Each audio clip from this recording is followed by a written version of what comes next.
सो राजेश्वरी, तपेश्वर माने जो घना तप करने वाला, सबसे मुखिया, उतना ही ज्यादा शासन करेगा, उतना ही ज्यादा उसको राज्य होगा। और जितना राजेश्वरी जो घना राज करेगा उतना ही नरकेश्वरी, वो नरक में जाएगा। प्रियव्रत नाम का एक व्यक्ति था, उसने बहुत वर्षों तक तप किया, हजारों वर्षों तक। सदग्रंथों में लिखा उसने 11 अरब वर्ष तक तप किया और फिर 11 अरब वर्ष तक ही उसको राज्य मिला। आप इस चक्कर में ना पड़ियो कि 11 अरब वर्ष तक कैसे जीव आदमी। ये परमात्मा का जो अध्यात्म ज्ञान है ये जीव की पहुंच से बाहर है।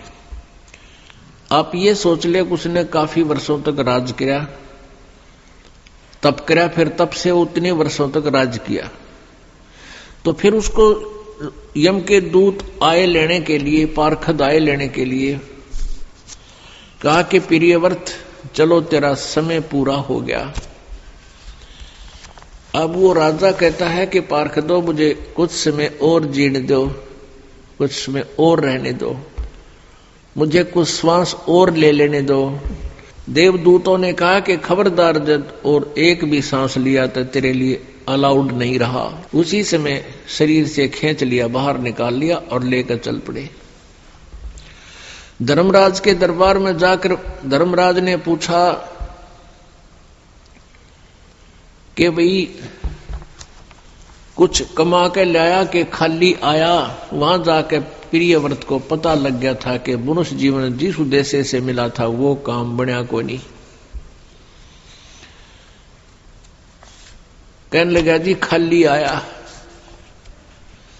और कहा मुझे कुछ समय और दे दो, मैं भक्ति करूंगा, बकवाद नहीं करूंगा।